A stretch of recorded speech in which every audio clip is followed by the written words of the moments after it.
Bienvenue au Palais d'Antafiavarach. C'est ici que Mainz fait son grand retour dans le cadre de la Tana Design Week 2025. Un lieu emblématique pour célébrer un événement qui est plus qu'un festival. Et pour raconter cette aventure, c'est encore sa fondatrice qui le fait le mieux. Gasoa eto amin'ny Mainz Tana Design Week 2024 ary eto amin'ny lampana Antafiavaratra no andraisana sy ahafahana nampiraty indrindrindrindra zany iverenan'ny Mainz izany Mainz izay festival ny latro festival de mode ary anomboka indray zany anao an'izay ampisondrotana ny haitao malagasy ao anatin'ity sehatra anankiray itsika mandroso iaraka aminay hitsidika ihany koa eto dia mifanena ny omaly sy ny anio roapolo taona lasa izay no nanajanonana ny Mainz farany raha nanomboka tamin'ny taona 1970 sy 1990 ary ankehitriny zany dia natao indray izy roapolo taona teo aoriana noho ny fanjana tamin'ny 2024 tany Paris mba ahafahana indrindrindrindra manosika an'ireo rehetra ao anatin'ny sehatry ny lamaody.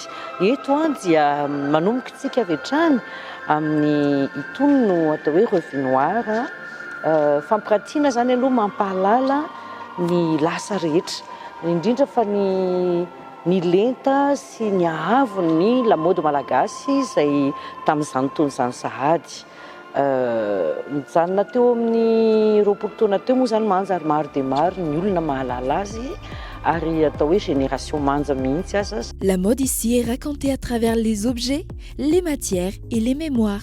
Stylistes et chercheurs unissent leurs talents pour faire dialoguer science, artisanat et innovation textile. Tsara fantaritsika fa Tana Design Week izay manana eo amin'ny folo eo zany ny fampiratiana atao momba ny atao hoe le génie des plantes dia tantaniny Domy Sanji izay pilatra ihany koa nefa designer ny tena lalana azy bebe kokoa angambany.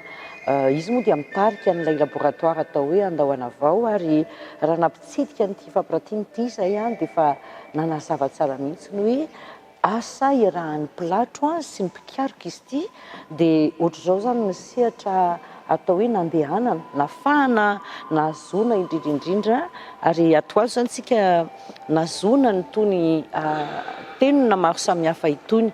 Madame Zomo dia isan'ny fantatritsika amin'ny resaka fanenonana eto zany zao dia manazava indrindrindrindra ny hoe karazana tenona izay misy teto Madagasikara rehefa natao tamin'izany androany misy karazana archive zany izy reto karazana fampatsenivana ihany koa. Et l'histoire de Mainz, ce sont aussi des liens tissés à l'international.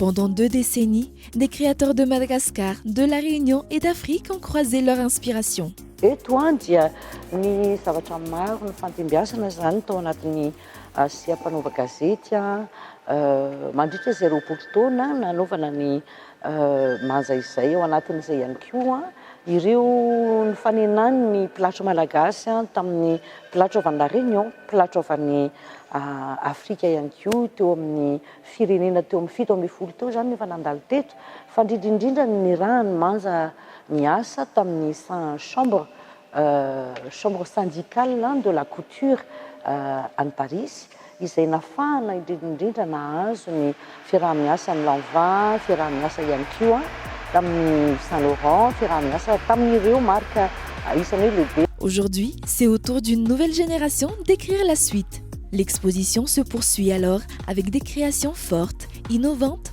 porteuses d'histoire. Mainz devient ainsi une passerelle entre savoir-faire ancestraux et audace contemporaine.